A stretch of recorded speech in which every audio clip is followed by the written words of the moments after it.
Hello YouTube, rapide petite vidéo aujourd'hui pour vous montrer qu'il ne faut absolument pas croire le nombre de sieverts ou de sieverts par heure qui vous est retourné par un compteur Gégère standard.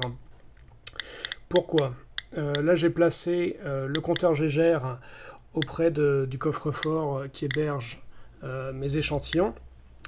Celui-ci affiche un débit de 0,90 environ microsieverts par heure. Or, si on fait une mesure avec un appareil qui est vraiment dédié à la mesure de la dose, on voit que la dose accumulée est de 0,012 millisieverts. Là, il s'agit d'une dose accumulée sur 48 heures. Avec un dosimètre qui est compensé en énergie, qui est en plus vraiment utilisé dans le domaine du nucléaire. Donc là, on a des valeurs qui sont bien plus réalistes. Et donc, si je ramène ça à un débit de dose, j'avais calculé, j'avais fait un relevé au bout de 24 heures, on était à 0,006 millisieverts. Et donc, ça nous donne un débit moyen plus réel de 0,25 microsieverts par heure au lieu de ici 1 microsievert par heure.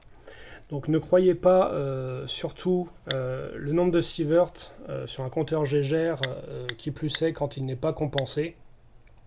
Il faut juste regarder le nombre de CPM ou CPS, c'est-à-dire le nombre de détections par minute ou par seconde. C'est la seule valeur que peut objectivement mesurer un compteur Gégère classique. Donc le compteur Gégère, c'est très bien pour la détection, mais c'est pas du tout adapté pour la mesure de dose ou de débit de dose.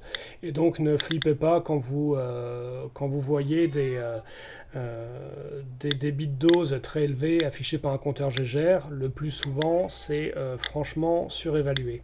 Voilà, je vous ferai une présentation un petit peu plus tard ou un billet sur le blog Tactical Nerd de ce dosimètre opérationnel qui lui donne des résultats bien plus pertinents. À bientôt YouTube.